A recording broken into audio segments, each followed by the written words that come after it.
please. So obviously on the immigration executive order, you've raised concern for a long time, even in good economic times, about immigrants taking Americans' jobs. So under what conditions would you consider lifting this halt on immigration? Well, we're doing, yeah. Or is this sort of an opportunity to address what you've seen as a problem for a long time? Well, I think, look, right now, obviously, we had the greatest economy in the world, and then one day we had to shut it down. They said, you have to shut it down. We did the right thing, because I think we would have had 1 million or maybe even 2 million, or maybe more than that, deaths. So we did the right thing.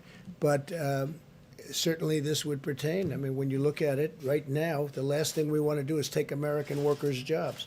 It's one thing when we were essentially, they used to call it full employment, and it's another thing right now. Right now, we have people that have lost their jobs, and we hope they're going to come back and come back fast, and then we can have an even deeper discussion. But right now, we have to have jobs for Americans. Would you have any sense of, like, if unemployment gets to 4% or 5%? Well, People who are we'll have looking to see. I mean, I hope we're in that position to have that debate. Right now, we're not in that position. Right now, we closed down the largest economy, the greatest economy in the history of the world. It's the most successful economy. When you look at the stock market, we're breaking records virtually every week, sometimes every day. And stock market's still not doing badly considering what this country has been through, which really tells you how strong it was in the first place. But no, I hope we're going to be able to have that discussion. I hope we're in a position. That's like a good discussion to have. But that'll be a little bit later. Brett? And then, okay, on the immigration order, we'll continue with that. There is reporting that you may actually sign a second order to even limit more of those exemptions that you were just talking about.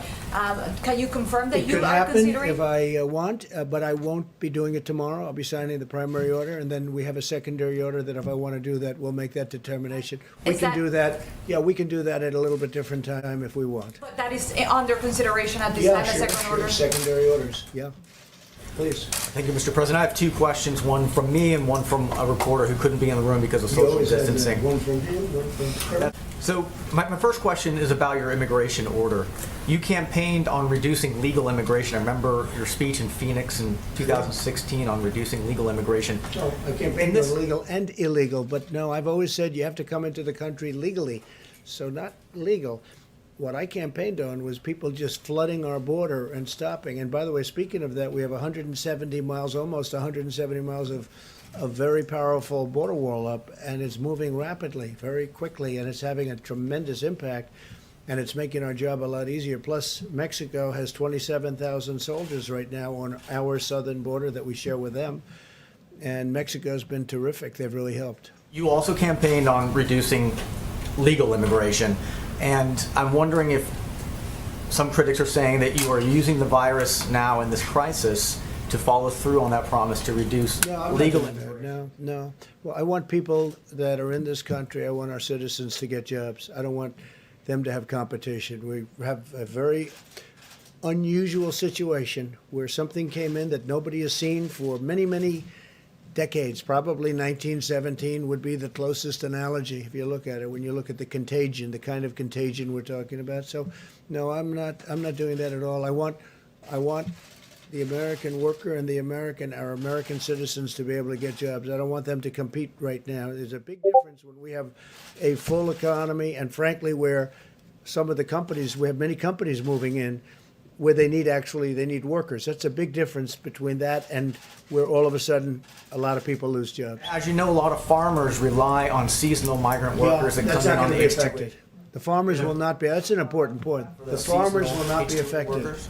Yeah, that's a very important point. I mean, it's a great point, actually. I'm glad you brought it up. No, the farmers will not be affected. They've had cases where they stopped everybody from coming in, and all the farmers went out of business. They were literally out of business. You remember that, Brett? It was not so long ago. But it's easy. It's easier to stop everything cold than it is to plan it so that the farmers have the people that have been working on those farms for many years, and that's what we're doing. No, the farmers will not be affected by this at all. If anything, we're going to make it easier, and we're doing a process that will make it better for those workers to come in, to go to the farm where they've been. You're concerned, Mr. President, that once the reopening happens, we won't need to go back into reclosing. I don't want to do that. You don't want to do that. Nobody in this room wants to do that.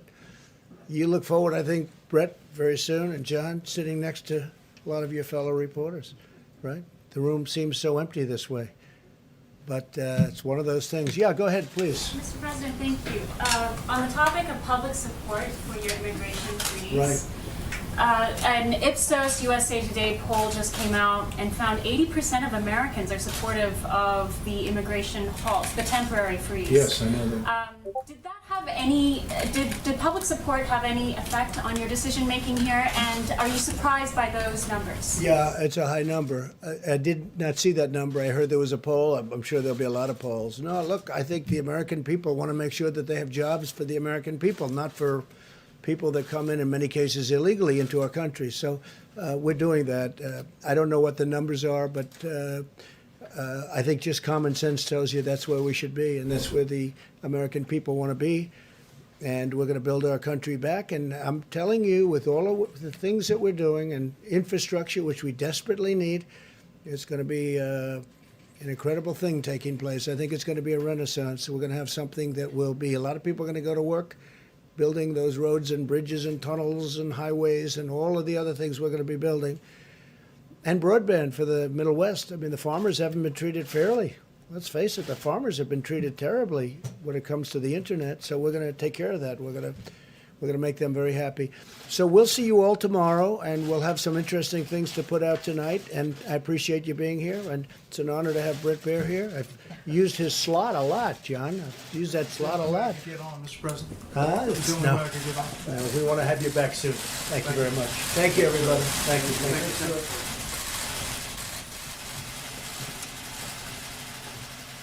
All right, there you see, the President of the United States.